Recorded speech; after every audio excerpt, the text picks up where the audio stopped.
The unsurpassed, penetrating, and perfect truth is seldom met with, even in 100,000 myriad kalpas.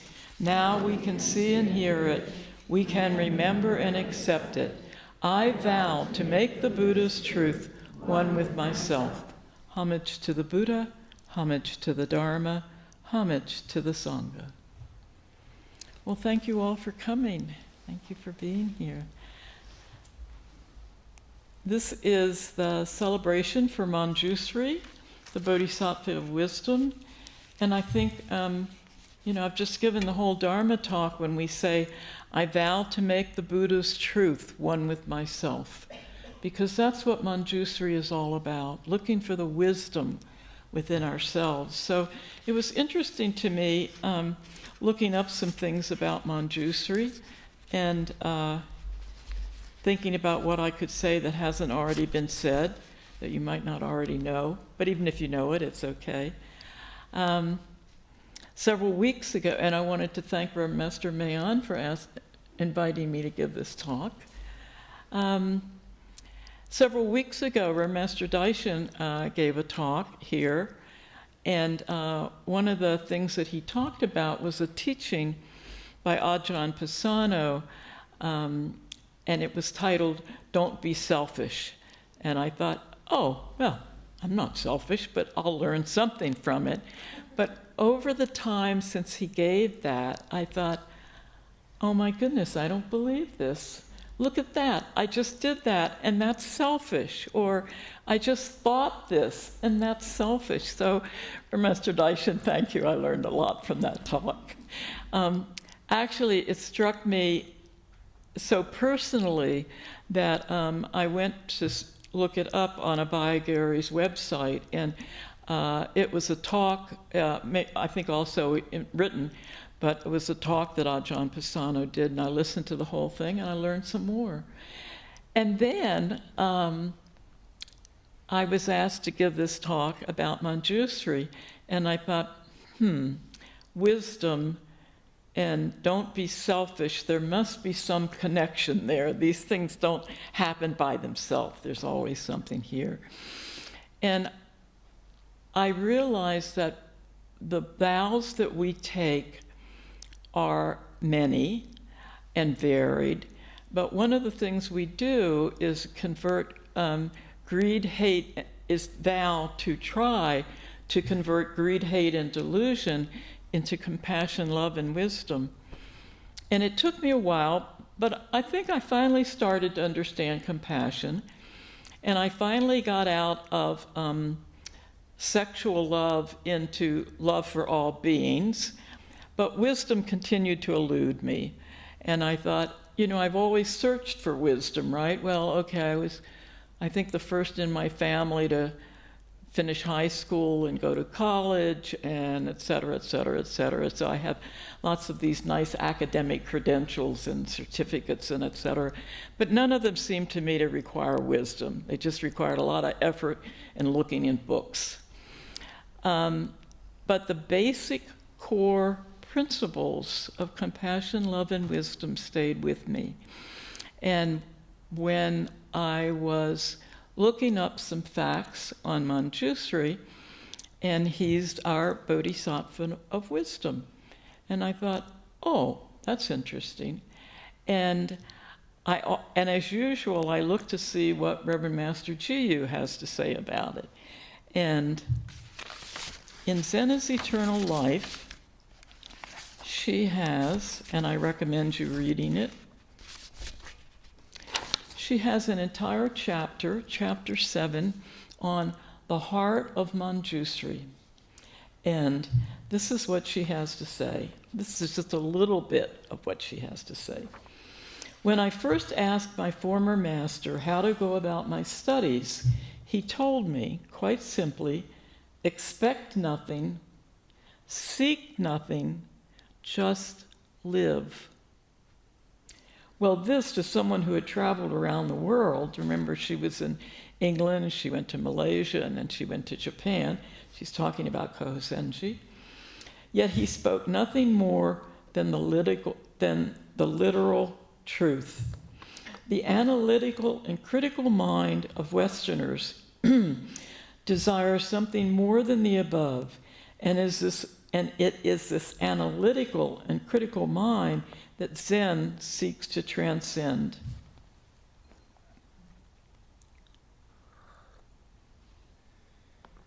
In order to do this, one has to come to an understanding of what is real mind and what is misconception. In the last 2 chapters, I talked about the ways in which Zen teachers train their pupils to go beyond duality, then seemingly back into duality through activity and stillness. Now I want to talk about the way in both stillness and activity, compassion and love dissolve into wisdom, which is the immaculacy of nothingness, leading to being able to just live, expecting nothing, seeking nothing, and knowing nothing. The acme of perfection of spiritual poverty which possesses the universe. Well, I sat for a long time and reflected on the whole thing that she said. And the words that kept coming back to me is stillness and activity, compassion and love dissolve into wisdom. So the words dissolve into wisdom made me think that what I think of as I doesn't really have anything to do with this. It's just living. It's just meditating. It's just following the precepts and allowing our compassion, love to dissolve into wisdom. So that was part of what I first learned from it. And then when I was thinking about the just living, being still, I remembered an article which I had copied out. This was by the Thich Nhat Hanh, obviously before he died. And it was in autumn of 1998. And he says, he's talking about all of our bodhisattvas. Bodhisattva Manjusri knows how to stop.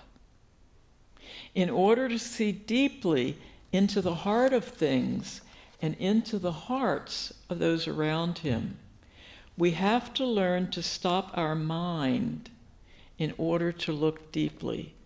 So basic Buddhist principles: stop thinking, but stop trying not to think. Just stop our mind in order to look deeply. As Avalokiteshvara, we learn to listen without prejudice. In other words, we learn to listen with a totally open mind. As Manjusri, we learn to look without judging. I'm very good at judging. I've done it all my life. I've done it in all the different careers I've had, journalism and nursing and etc. And I thought about that and was reminded when I first came here 30-some years ago, I asked whether I should keep my RN license. And I was told yes, because it might come in handy. And as it turned out, Reverend Master Jiyu became ill, and so it was very fortunate that I had an RN license. Medicare doesn't like to reimburse you just if you're a lay person, but if you're an RN doing something, they'll reimburse you for that. So here I was, I was barely a novice, and I had 20 years of nursing experience and thought I knew everything, and I knew quite a lot. But as a monk, I knew absolutely nothing. And it was really interesting to be around Reverend Master Jiyu and Reverend Master Daisui, Reverend Master Mayon, Reverend Master Hario, and other people, and think I knew everything, and then realize that, oh, I don't know anything at all. I just know the technicalities, and that's useful and handy. And I think that was the beginning of my starting to realize that what's up here isn't the most important thing. That what's the most important thing is what's in here, what's in here. And we have to really, at least I did, as also a great talker, none of you would know that, of course, what you really have to do is be still enough that what's in the head kind of calms down. And what's in the heart says, hello there, that this is what we want you to know. So he continues, as Manjusri, we learn to look without judging. As Samattabhadra, we learn to put that listening and looking into our daily activities. So one of the things that I learned from this, that I've been learning for a number of years, is that Buddhist bodhisattvas are not just these glorious creatures with these wonderful costumes, etc., etc. They can be an inspiration for us for something that we need to do in our daily life. And I'll read you a little bit of what he continues here. Bodhisattvas are awakened beings. We also have our own nature of awakening, no less than they, but we have to train ourselves. So that could be a difference, is that bodhisattvas have gotten the question and are realizing the answer, and most of us haven't learned what question we want to ask yet. But the question will come if we're still enough, if we pay attention to what's going on in our inner being. In the beginning, we still feel separate from these bodhisattvas, but practicing steadily, we realize that we are Avalokiteshvara, Manjusri, Sumatra, and the other bodhisattvas, Samattabhadra and the other bodhisattvas. And it's not important whether they were historic figures. Did they really exist? Did they come out of someone's imagination? It's not important.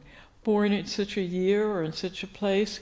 The key, Thich Nhat Hanh says, and I totally agree, haven't gotten there yet, the key is to realize their qualities within ourselves. So the quality of compassion, the quality of wisdom are the ones that we want to generate.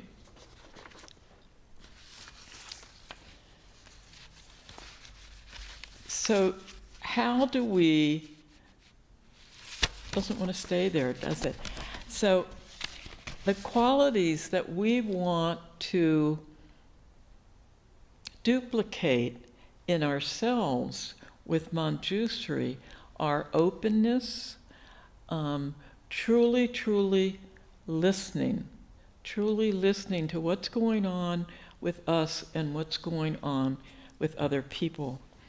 Another teaching that I found quite helpful in understanding bodhisattvas is Bodhisattva Archetypes.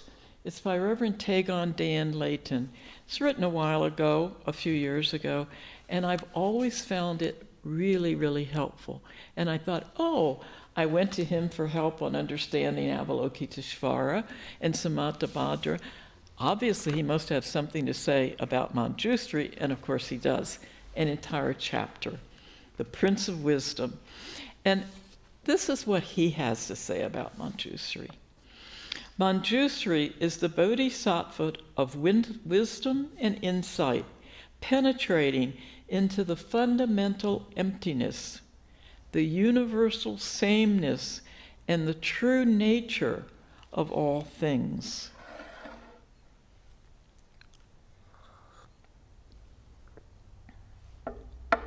Manjusri, whose name means noble, gentle one, sees into the essence of each phenomenal event. This essential nature is that not a thing, not a single thing, has any fixed existence separate in itself, independent from the whole world around it. Basic Buddhist teachings, all things are connected. Nothing has an independent, separate self. The work of wisdom, and I think he puts it all very nicely in this one sentence. The work of wisdom is to see through the illusory self and other dichotomy. I mean, isn't that what we grow up with? This is me and you're you. This is, I'm the student, she's the teacher, I'm the child, this is my parent. And so we grow up with it our whole life, with me and you. Our imagined estrangement from the world. Studying the self in this light, Manjusri's awareness realizes the deeper, vast quality of self, liberated from all our commonly unquestioned, fabricated characteristics. I mean, I read that and I thought, 20 years ago, if someone had said, well, who are you? I would have said, oh, I'm this, that, and the other, blah, blah, blah. But as the years go by, I keep getting less of those characteristics until today, if someone said, who are you or what are you? I'd probably say, I don't know, just whatever. So I've learned a lot just by studying Manjusri, and it seems to me that a good question to ask ourselves, and I've been asking myself this, is what does wisdom mean in my daily life? What is wisdom?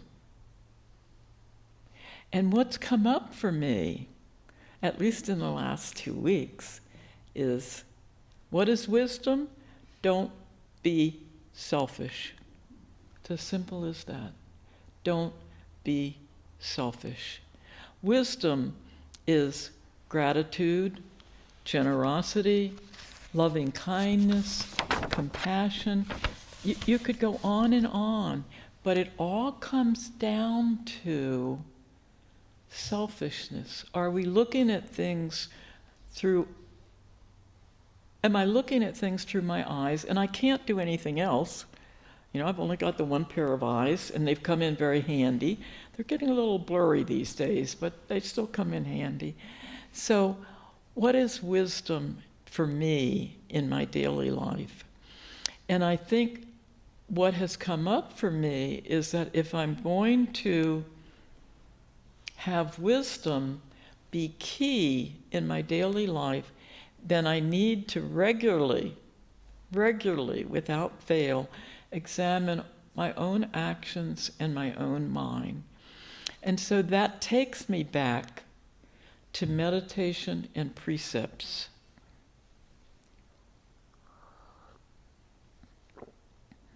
Meditation, sitting on my seiza bench, allows me to be still, and it allows me to look outside. Meditation, when I leave my room, come into the ceremony hall, come into the bursar's office where I help Reverend Vera, meditation means I can listen and be still with other people. I can actually hear, even though my hearing's a little compromised too, but I can actually hear what other people are saying. I can look at the world around me without judgment. And as sad and sorrowful as it is to look at the world around us these days, it actually allows me to realize that there but for the grace of God go I. I could be making those decisions to harm other people. I could be in a place where I'm being harmed, and I don't have to judge what's happening except to say, in the case of the violence that's going on, I don't want to do that, and I don't want to even have a semblance of that in my daily life. I don't want to be so removed from my connection with other people that I could do what's being done in this world. And so, what can I do here in the little corner of the world that I'm in? So the things I ask myself, if compassion and love dissolve into wisdom, what does wisdom look like in my daily life? What does wisdom look like in your daily life? I think that the key question, isn't it, for all of us, is what does wisdom look like for each of us every day? Because it's not going to be the same. It's not going to be the same for me today as it is tomorrow. And going back to don't be selfish, which has become a really key reminder for me, when I think about wisdom and I think about not being selfish, what comes up for me is kindness, simply being kind. Patience, not wanting everything to happen when I think it should, just being patient. Acceptance, looking within and letting go. And I was reminded of another quote by Taegan Dan Layton in this regard that I liked a lot. In looking within.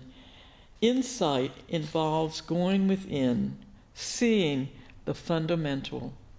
This energy exemplified by Manjusri is about pulling wisdom out of the depths of oneself, about being an open channel for the awakening of Buddhahood to express itself. And I really related to his next sentence. Manjusri's wisdom arises not from external knowledge or accomplishment, but out of concentrated inner vision. Manjusri's wisdom is not acquired, but an inalienable endowment always available to us, awaiting our settling into and uncovering of this deepest awareness. So that takes us back to our meditation, to being still. Observing Manjusri's insight into emptiness, one can recognize a wider perspective into the ephemeral non-reality of our cherished views and objectives. Of course, I know none of you cherish your own opinions and preferences, but I certainly do still, after 30 years. And he continues, developing such non-attachment can be a great relief from the pressures of the world of striving and desire. Manjusri's wisdom is not just another thing, some new toy with which to play. Rather, it is a tool for seeing through our unexamined ignorance. So, wisdom is going to dissolve our ignorance. And when we look at the posters and the statues of Manjusri, we see this with a sword in one hand. We think, oh, okay, and either a book or a lotus blossom that holds a book. Well, the sword is the sword of wisdom. It's the sword of cutting through delusion and cutting through ignorance. And I particularly like this little white statue that's behind me.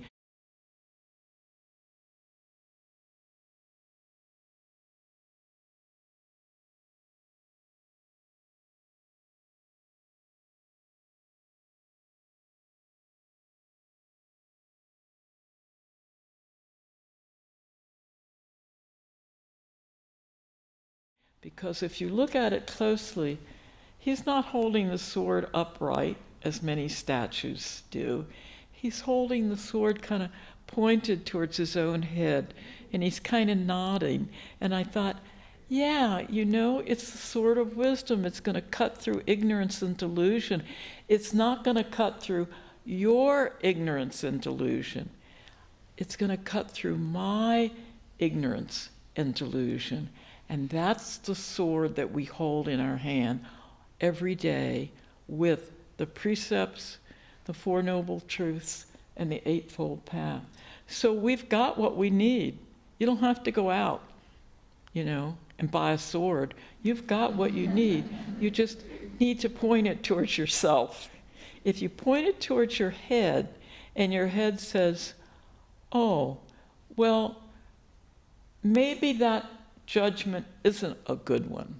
Maybe I don't need to judge that person or that situation. Maybe what I need to do is to offer merit. If that person or that situation is causing harm, then I can offer merit that their ignorance will dissolve into wisdom and that harm will stop.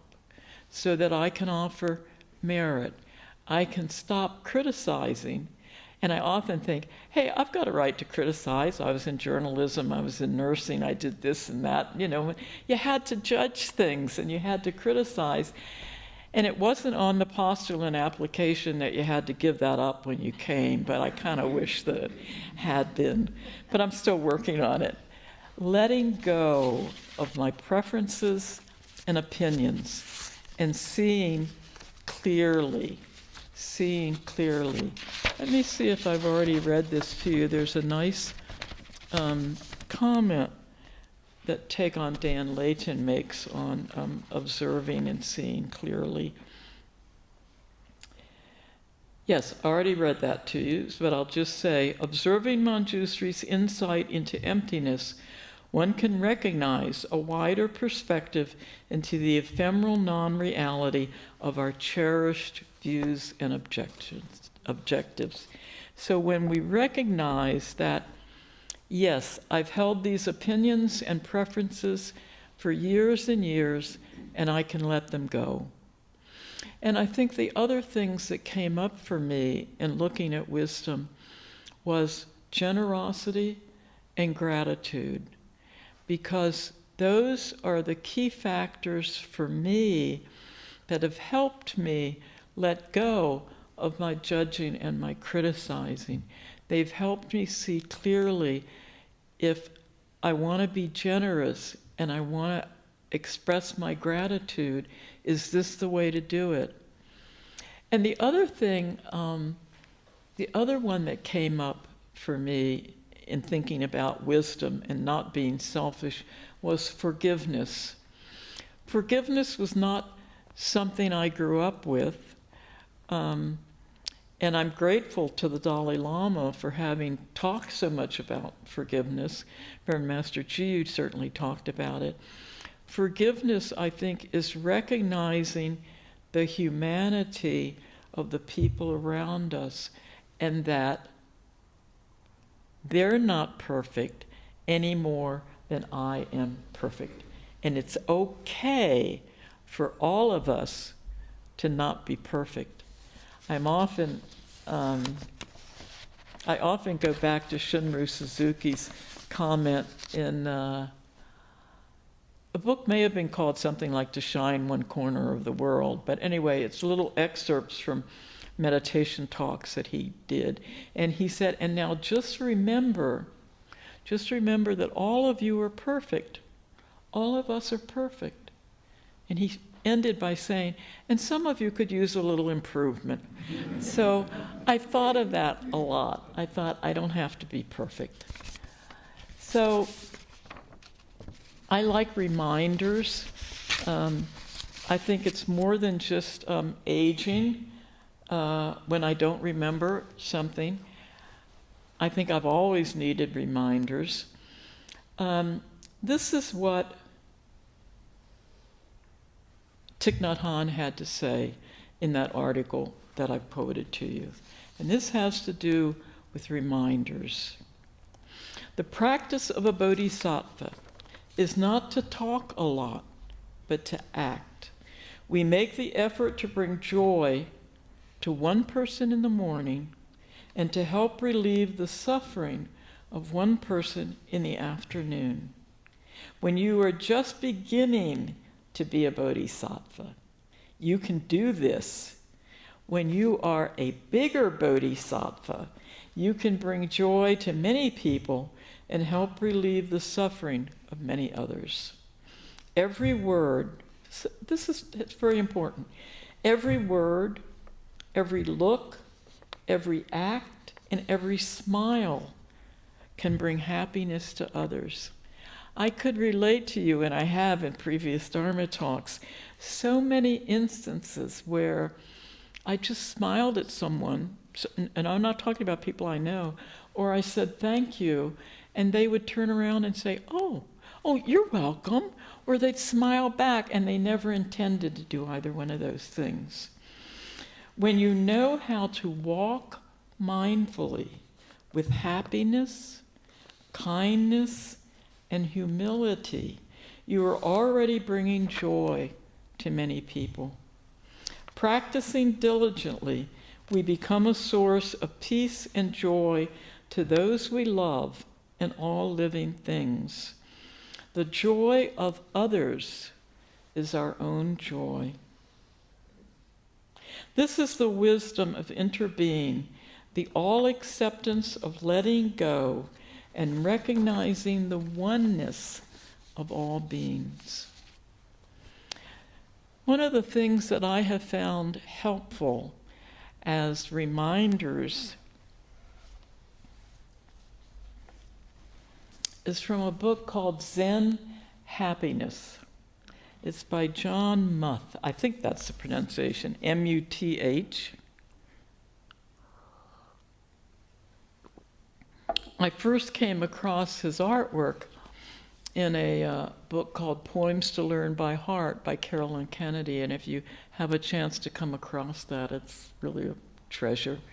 And I thought, and then I found that he had both authored and illustrated some Zen books.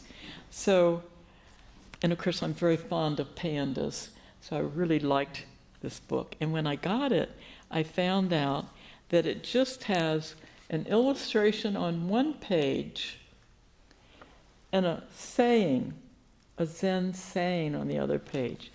So I have this on a bookcase where I see every day.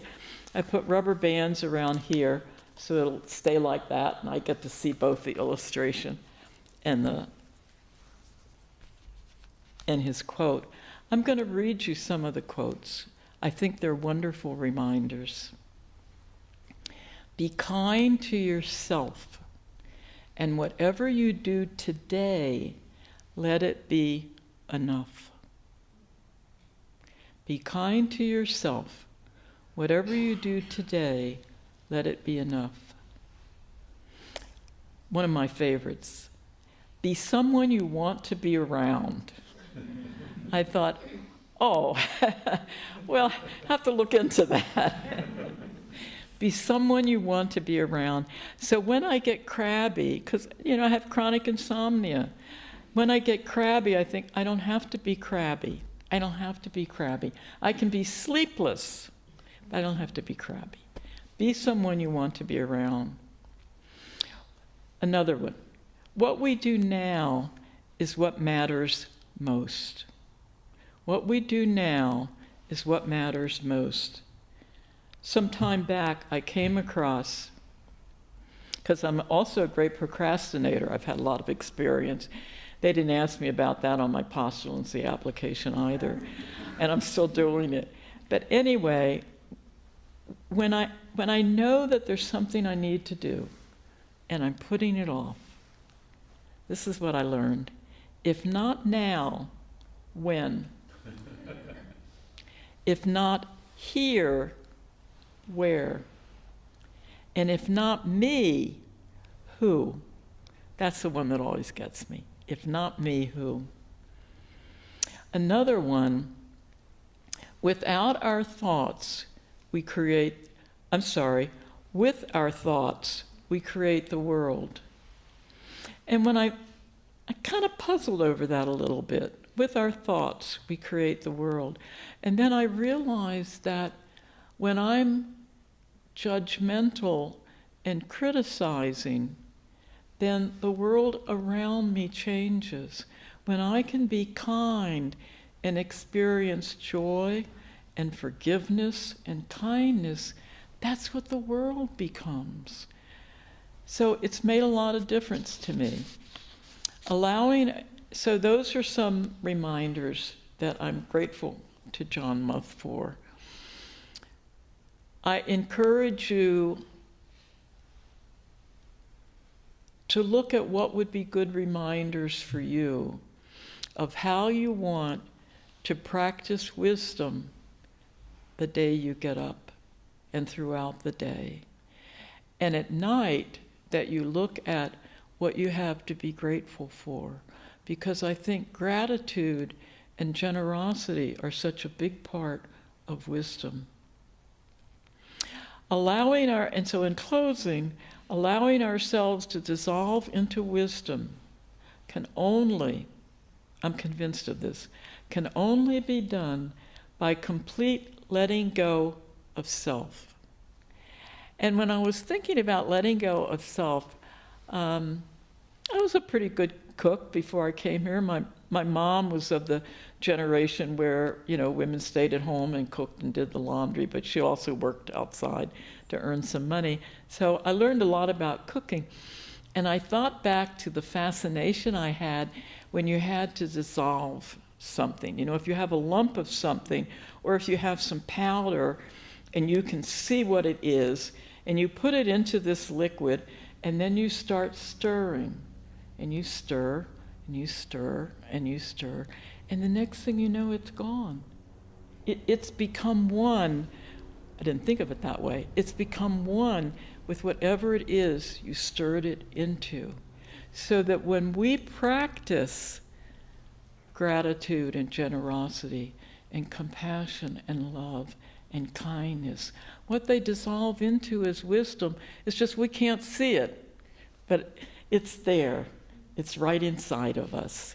So I would encourage you to think about how you can allow wisdom to dissolve into yourself, and how you can dissolve yourself by letting go into wisdom. Thank you all for coming. May you have a good day. If we're lucky, we'll see the eclipse tomorrow, right? Hopefully. And let's say the 3 homages together. Homage to the Buddha, homage to the Dharma, homage to the Sangha.